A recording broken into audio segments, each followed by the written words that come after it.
the end of the day, we are always as speakers and communicators, whether we're in a meeting, leading a meeting, or we're leading a presentation, we are fighting for what's going on in the brains of people. And they've got 50,000 things in their heads, and it's our job to keep them right here. And so learning every trick and tool that we can to do that is really going to be to our benefit.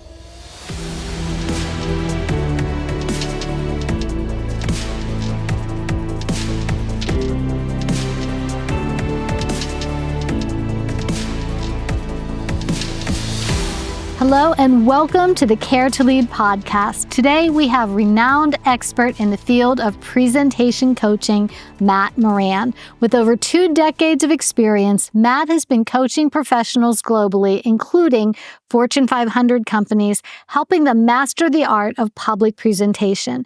His unique approach balances theory with practice, making complex presentations seem simple and confident. Not only is he a sought-after coach, but Matt also shines as a host and MC at corporate and entertainment events across the U.S. and Europe. He is also a talented songwriter and a featured columnist in national publications. Get ready to learn from the presentation guru himself, Matt Moran, and I have to put in a disclaimer, he is my coach, so if I do anything wrong on this presentation, it's not on him, it's on me, because he's the best. Welcome, Matt. I'm glad to have you here. That was great. Thank you, my friend. I appreciate that. I had to give you the disclaimer if I stumble or... Great. No, it's great. You're amazing. I'm so proud of you and I'm so proud of how far you've come in that arena. It's crazy. You are so gifted that it's amazing how much people can learn from you. And I know myself that I have shared you and brought you into work with clients who have to do big presentations and so on. And they're just astounded every time at how much you improve what they're doing. So thank you for that. Thank you. And thank you for the opportunities. Yeah, I love it. I feel like people often don't realize how much opportunity there is for growth in that arena. It's oftentimes not until I video record them, which, is never the most fun thing in the world. But to watch yourself back, you realize, oh, wow, there's some things that I am doing really well, and there's some things that I could, stand to do a lot better. So it's fun to work with people who don't necessarily know that they have a far to go, and then to see their eyes light up when they go, oh yeah, okay, I need this. Yeah, I remember one of the first things that you did with me was have me record and have the written transcript, automatically publish the transcript. Oh yeah. So I could see how poorly I was enunciating. Oh, and it was my name, it came out as something else. I said, oh my gosh, that was such an eye opener to realize how poorly I was enunciating. So that was a big those days are gone for you. So I try to be much more careful now. But can you tell us what started you in this industry and what inspired you to take the leap to do this? Yeah, I get asked that question a whole lot because it's sort of a unique field. Relatively unique field. I actually grew up in entertainment. My dad was a recording artist and was on stage. And so I grew up singing from the time I was probably around 6 years old. It was my first, what we have on videotape, my first recorded concert. So I became very comfortable very early on in front of audiences. And it became sort of a natural thing for me to be in that place. I felt really at home there from that age on. And then when I got into my early teenage years, I started doing some hosting for radio and TV of children's programs. So that helped me kind of move that needle even further in that direction. And then I went to school for communications, actually thinking that I was going to move to Nashville and write songs for a living. So I got a degree really just to get a degree.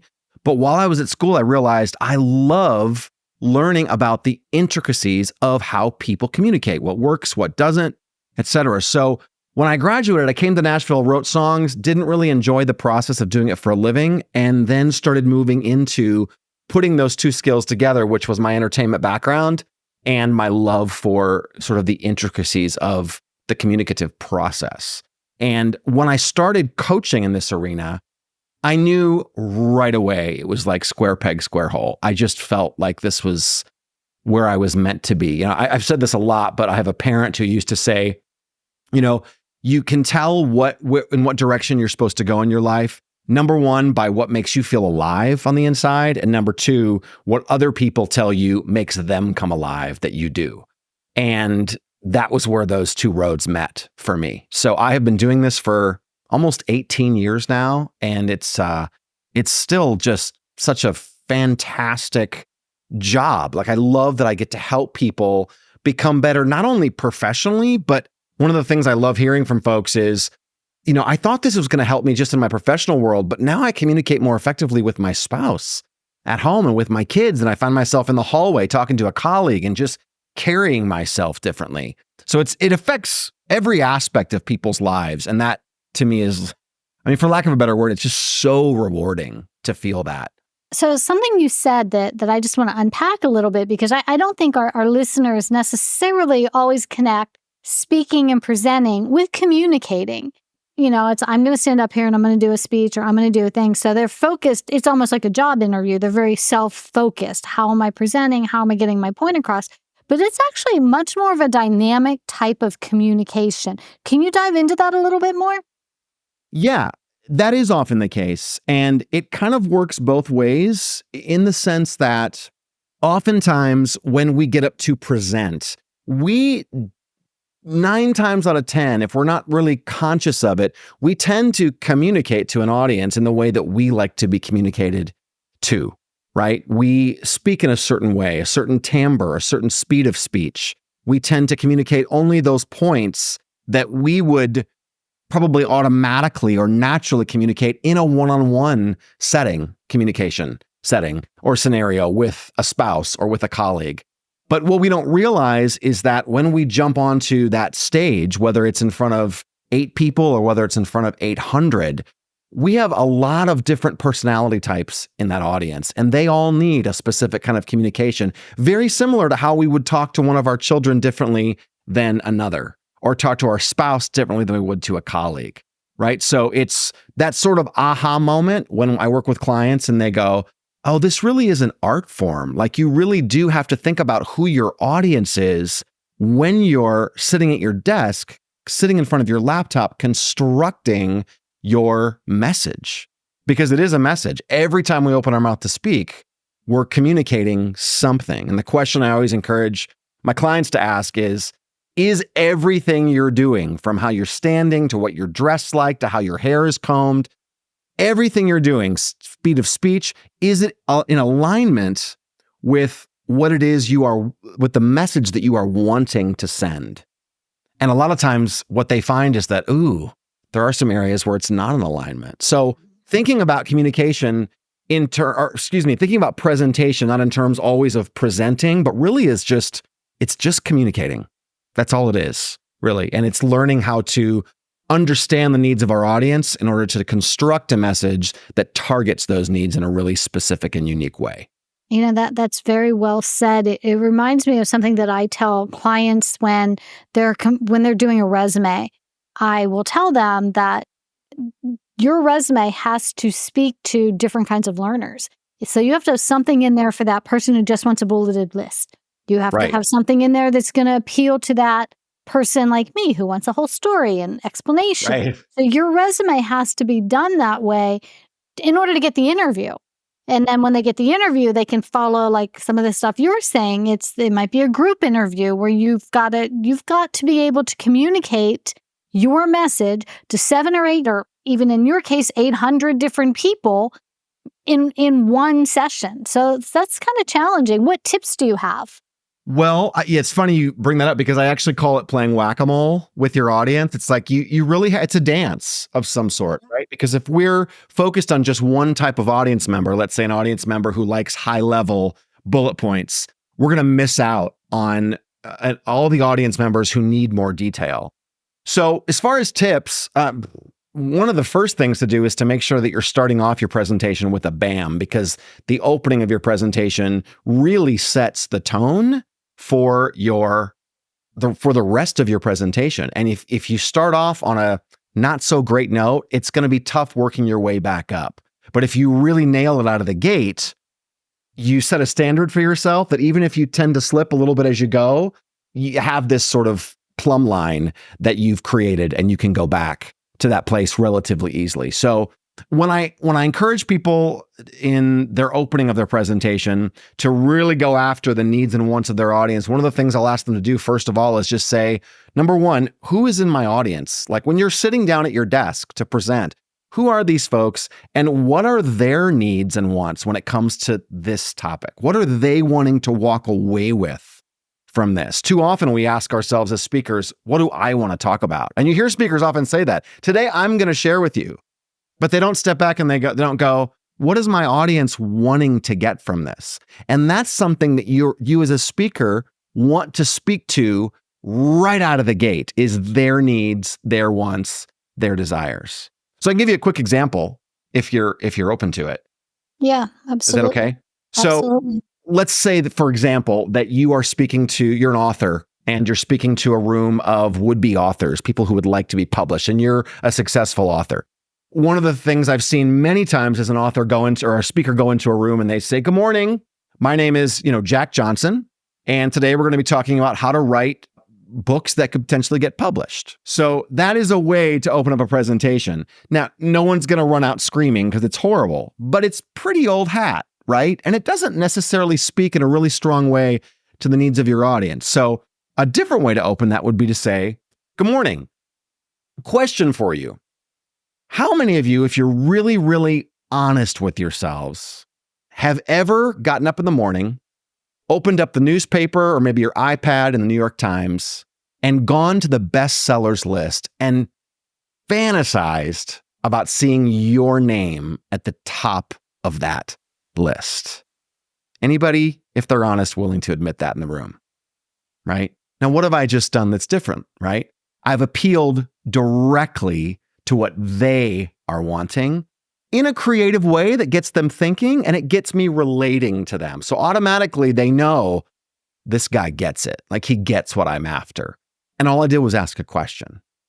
So whatever you can do, whether it comes through a story or a statistic or a quotation or a question, find a way right out of the gate, instead of just saying your name and introducing yourself and the topic of the presentation, find a way to get underneath the needs and wants of your audience in order to grab their engagement right out of the gate. That advice could serve executives really well in meetings, even with their team. Because an executive can very much fall into the trap of, all right, here's our numbers, here's what we're going to talk about, here's what I need to get across, instead of putting themselves in the place like, what do they need to hear and how do they need to hear and how can I hook them right away? How would you hook a corporate meeting? Well, yes. And I would add to that, not only what they need to hear, but what's going to motivate them, right? What's going to get under their wants and needs to make them go, I want to keep listening to this. Right? So let's look at a meeting scenario, right? So if I were speaking to a group of sales folks, right? My sales team, I might ask myself, okay, instead of just what do I want to talk about delivering our numbers today, what are they wanting out of this presentation or this 10-minute meeting? We'll call it that. I call everything a presentation because we're always presenting. But what are they wanting out of this 10-minute meeting? What is going to allow them to walk out feeling fired up, feeling inspired, and encouraged to move in the direction that ultimately I want them to move in? And maybe it's statistics that show that sales have been lagging. Maybe it's that. Maybe it's a story about a struggle that you've had as a salesperson in the past that they're going to relate to. So immediately you're going to be on the same page with them and they're going to feel like you understand their current challenges in going out and cold calling or meeting with new clients, meeting with established clients, what have you. If I can find a way to relate to them on that level right away through a story, a stat, a quotation, something, then I've got them and I can move forward. That's just one example. And, in my courses, we dive a lot deeper into applying that. I won't dive too deep in our session here, but that really is the goal. And it's amazing what can happen when you grab an audience right away in a manner that they're not used to. They automatically, you sort of see them perk up. I've seen this so many times. Just getting on stage and not starting with your name is something that makes an audience go, oh, this is different, right? And that unpredictability causes them to tune in. And then if you can create some suspense around where it is you're headed, that adds another level of unpredictability and interest. And then if you can appeal to their needs under that, that creates another level of engagement. So as a presenter, it's always about finding different creative ways to foster engagement with your audience and keep them on the end of your hook, right? Because at the end of the day, we are always as speakers and communicators, whether we're in a meeting, leading a meeting, or we're leading a presentation, we are fighting for what's going on in the brains of people. And they've got 50,000 things in their heads. And it's our job to keep them right here. And so learning every trick and tool that we can to do that is really going to be to our benefit. I know for myself, learning from you, when I was in a situation with multiple speakers at an event and I was one of the speakers, I started to really notice how many started the same way, how many So when I went and when it was my turn to speak, I almost felt a little insecure because like mine was totally different. Yes. Than that. I was starting off in a whole new way. And it was kind of jarring for the audience, but I got really good feedback from it. Jarring can be a really good thing, right? Because it wakes them up. Mm-hmm. If they're used to the same thing every time, it's sort of like easy to check out and start thinking, did I pull the chicken out of the freezer for dinner this morning? We don't want our audience's brains going there, right? We want them right lined in with what we're saying. So what are the most common misconceptions about what you do that you would like to debunk?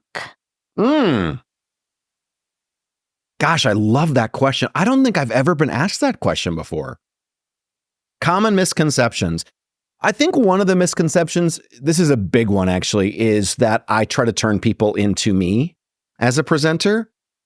That's never my goal. One of the things that I think I do, if I can speak to my own strengths for a second, that I do really well is when I first start working with a client, I really pay attention to their sweet spots and to what makes them shine. For some people, it's the timbre of their voice that's really strong, and I want to capitalize on that. For other people, it's simply their smile. Some people just have smiles that just radiate. Some people, it's their eyes. Some people, it's the way that they move their bodies that just, it's like an energetic thing that you can it's almost hard to put your finger on what it is, but it's engaging in and of itself. Mm-hmm. So I pay attention to all those things right out of the gate. And then I coach them in a way that allows us to capitalize on their strengths, right? I have my own things that I turn to engage an audience. But Cynthia, what you have is different than what I have, right? You have a certain professional polish that is different than mine. It's just different. And so one of the things that I started doing with you is focusing on that. You have a class about you that I think carries weight to it. I mean, even you're exhibiting it right now, right? And it's just different than what I bring to the table, right? And so I think right away, I wanted to sort of focus on that and help you fine tune that and finesse that in order to take it from here to here. And I think you've beautifully done it. So yeah, I never want to turn people into me. I want to turn them into the best version of them. That would be one. I'm trying to think of another one. I know that when people enter into coaching like this, a lot of people are very, very nervous and scared. It's a hugely vulnerable thing to practice presenting in front of someone you know is going to critique you, right? And one of the things I make sure to do whenever I'm coaching is to focus on people's strengths as well, because everybody has them. Everybody does. And so it's all about looking at your strengths and saying, hey, you're doing this really, really well. I love this thing about what you're doing. This thing right here is probably not working as well for you. So let's see if we can just trade it in for something else and try it out and see if that looks better on you. So it's not ever about just saying you're terrible or you're not cutting the mustard, you're never going to be there. It's about, hey, let's look at this together on video and ask ourselves, is this the best approach? And if we decide it's not, let's choose something else. And it doesn't have to be a hugely painful process. And that's very true as someone who's worked with you. And sometimes I get to the point where I'm going to send you something because I do a lot of recording and then have you check it and then Yeah. go back and make the changes. I get to the point like, okay, just hold off on the compliments because I know you know my strengths. Just tell me what sucks, Matt. Just tell me what's bad. And like, because we have developed that relationship that Yeah. I can do that. But Sure. I do have to say that it was really important, especially in the beginning when I thought I was a decent speaker, Yeah. that you were very, very gentle with telling me that where I sucked. Well, and But it it was was never about that. helpful. It was so helpful. That's great. Can I share one more of the answer to Please. this Yeah. question? I'd like to share one more of those. The last sort of misconception that I think people have is that it's really hard to become a good speaker. It is not that hard to become a good speaker. All it takes is regular, small amounts of practice. It's not that difficult. People look at great speakers and they think I could never do that. And most of my clients that are willing to put in the work, and when I say work, I mean literally 2 to 3 minutes a day, 5 days a week, can see their skill level just explode in a matter of 1 to 2 months. I mean, beyond what they ever could imagine. But it takes just devoting the time to it. And a lot of folks just don't want to put in that effort, and that's fine. But it's not a terribly hard thing to become a really good communicator. Matt, what's the difference between working with someone like yourself and going to, say, Toastmasters? So I haven't been to a Toastmasters coaching session in a while. I think they're awesome. I will start by saying I think anything that you can do to be around other people where you're getting coached on a regular basis is important.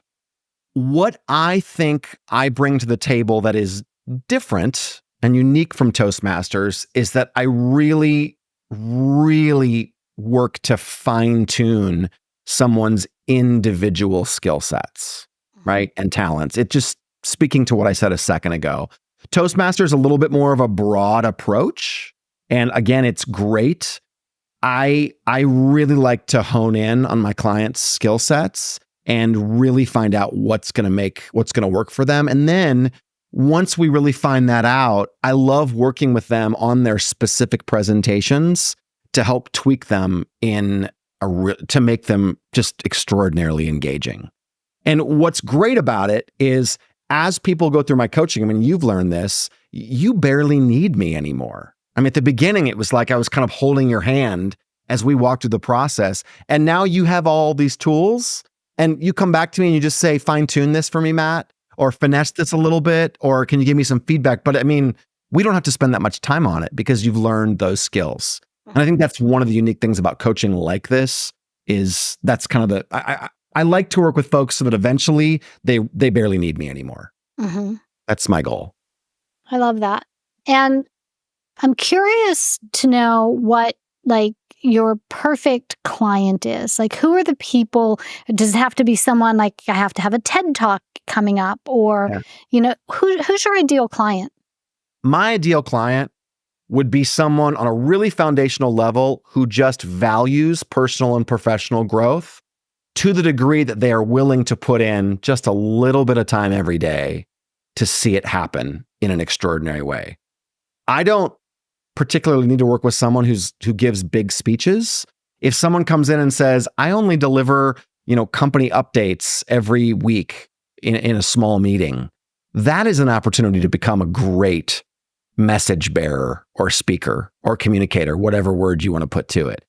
The big stage is not of interest to me. If someone is going to be there, awesome. That's a great client. But really, it just comes down to someone who wants to grow and jumps in and said, I'm willing to take feedback. I'm willing to jump in and dive into this process. Let's do it. Just the motivation there, that gets me super excited with clients. That's all it takes, really. So, Matt, I know that you have many, many talents that go beyond just professional presentations and speaking coaching, and that you help people on multiple levels. So what are some of the other ways that people might find working with you besides just speaking? What other ways do you work with clients? Thank you for asking that question. So to speak to what I just said a second ago, I am someone who very much values personal growth alongside professional growth. It's something that's just sort of innate in me. I'm always reading psychology books to help sort of just make myself a better human, a more compassionate human in the world, a more empathetic human, a more loving human. I think one of my gifts, so I've been told, is helping folks almost, I don't want to say I'm a counselor because I have no training in counseling, but building bridges between folks who don't necessarily understand each other's perspective. So for instance, I'm a gay man who came from a very traditional Christian upbringing. And I now live and work in a world where I'm around all different types of people, very liberal folks when it comes to this issue, very conservative. And I am of the mindset that everyone's perspective originated somewhere. It came from some experience in their life. And whether I agree with it or not is not really the issue. My goal in those scenarios is to find out what makes someone tick. So when I work with clients, oftentimes that helps me because I'm allowed to get underneath some of their fears and some of the hesitations they have in other aspects of their life, in addition to just in the way they communicate. And I've been told by clients that just that compassion and that empathy has been really helpful in moving them forward to also become more compassionate, empathetic individuals. In addition to my communications work and presentations work, I also work with gay men in the areas of self-acceptance and shame. There's a lot of shame in the gay community that permeates a lot of our actions and decisions and behaviors. And I just think that shame is a killer. And so I want to work with people to help them overcome the areas of shame in very much in the ways that I've been able to. We're all a work in progress. But I love working with folks who see themselves as works in progress and want to keep on that path. So anybody who is wanting to see growth in their lives, I think when they get together with me, they find that there are opportunities for growth beyond just presentations that I love. I love every aspect of that. How does presentation coaching and the work that you do with gay men and all of that, how does that help someone's entire, not just professionally, but how does it help them communicate better in their daily interactions in life? For me, and again, I think it always comes down to our own experience in life. For me, self-awareness, like a deep self-awareness, a willingness to look inward and ask myself why I react to certain situations that I come across every day, has been monumental in helping me understand myself better and understand why I struggle in the way that I do and in the ways that I have in relationships in the past, whether they be romantic or just friendships or with family. So anytime you're working on your communication style and the way you present yourself, I think there's an opportunity, if people are willing, to go inward first and ask, first of all, what are the messages and what are the themes in my life that I want to be communicating to the rest of the world, right? And this is something that gets me really excited when I work. For instance, I'm working with a client right now who's doing a documentary. And one of the things that she's passionate about is her faith. And so because I share that with her to a certain extent, I've been able to dive into that aspect of it. And we've been able to step back and ask, okay, let's talk about how your faith is influencing the message that you want to communicate. Some of the areas of your faith that you've struggled with, or some of the areas that feel really strong and pertinent to you. Let's talk about how those are influencing this documentary and what you want to communicate with regard to that. And I think that was surprising for her. She was probably more thinking that we were going to just talk on the surface level. So being able to dive into those aspects of faith and shame and fear, the fears that we have, that we all share to some degree, really helps us decide what's fueling our decisions, what's fueling our communication and the way we communicate and what we communicate. So if folks are willing to go that deep, I'm all for it. I'm all for staying more at the surface, but if they're willing to go there, that can be a game changer for all of us. Does diving into that stuff help them in with their presentations? Does going deeper, the documentary, for example, do you think that client will be a more solid presenter in this documentary because you've gone a little deeper with her. 150%. Because at the end of the day, effective communication, truly effective and empowering communication happens only when we're able to truly connect with our audience. My mom used to say, what comes from the heart goes to the heart. And I think we are living in an era today where people are really tired of being sold a message. They're tired of superficial because we see it all over social media. It's like we're just bombarded by it. What I think a lot of people respond to today, what we've always responded to, but especially in 2024, is something that comes from the heart, from the soul, from the gut, and that is true in that sense. And so if someone is willing to go to that place and really ask themselves, what am I about in this world? Not just what am I doing with my life, but who am I called to be in this world, right? What am I truly about? What are the themes in my life? What is the story of my life that is impacting what I do today? If we're willing to ask that question, we are so much more likely to find ways to communicate with our audience in a way that hits them right in the heart, rather than just the head. This doesn't really go that far, you know? People rarely remember what you tell them. They always remember the way you made them feel. So yeah, even in a corporate environment, if I'm able to find the heart underneath my message, not in a woo-woo way, but the overall overarching heart and soul of my company's mission, and communicate that, that is what is going to be memorable to an audience. So yeah, it 150%. I could not emphasize that enough. It almost sounds like what you're teaching people is how to become as authentic as they can possibly be in their communication. Because in my business, all I'm telling them is clarity, authenticity, responsibility, engagement, care to lead. Authenticity is this big thing. And sometimes authenticity feels woo-woo. It feels out there. It feels like, how do I put my finger on? How do I be authentic? And from what I'm hearing, that authenticity is found when you really look inside and you start with your internal who you are before you start delivering messages to others.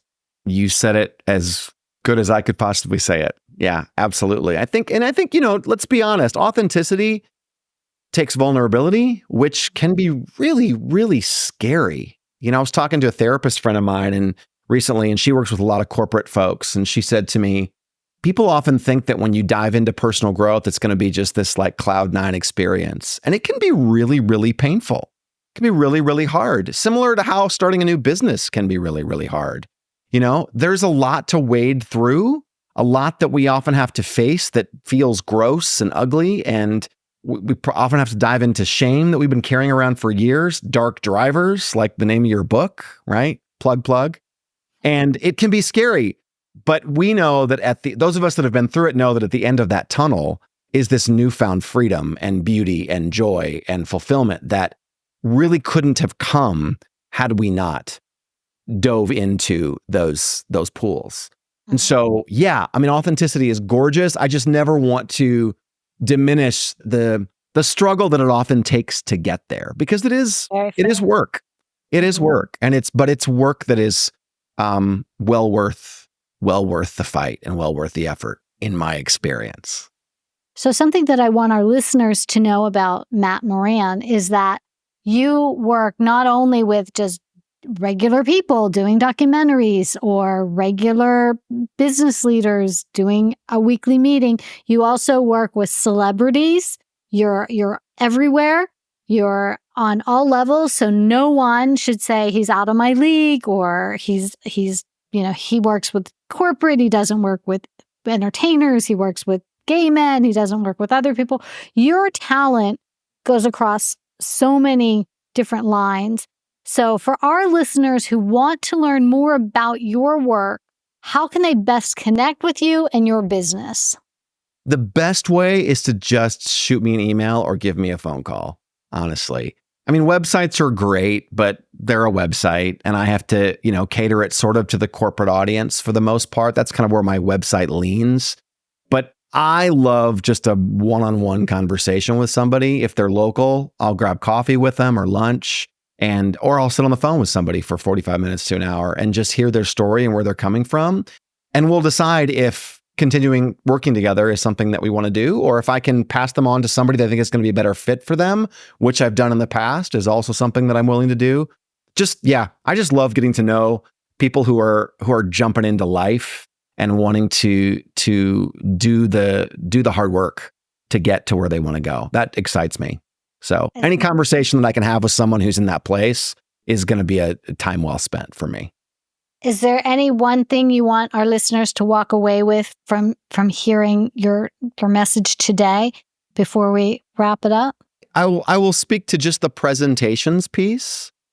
I think it's important to remember because we often forget that when we open our mouths to speak, everything speaks.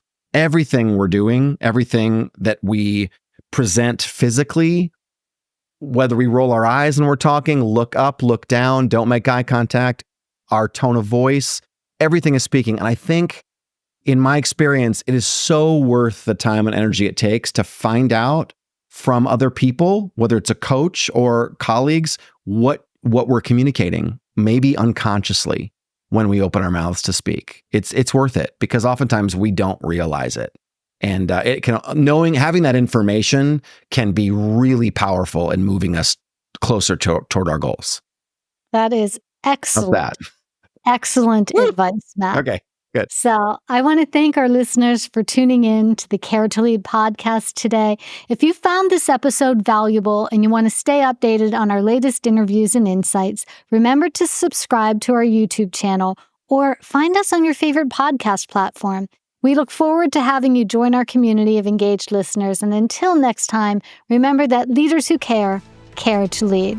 Thank you, Matt. I've enjoyed our conversation so much. Thank you, Cynthia. This is a blast.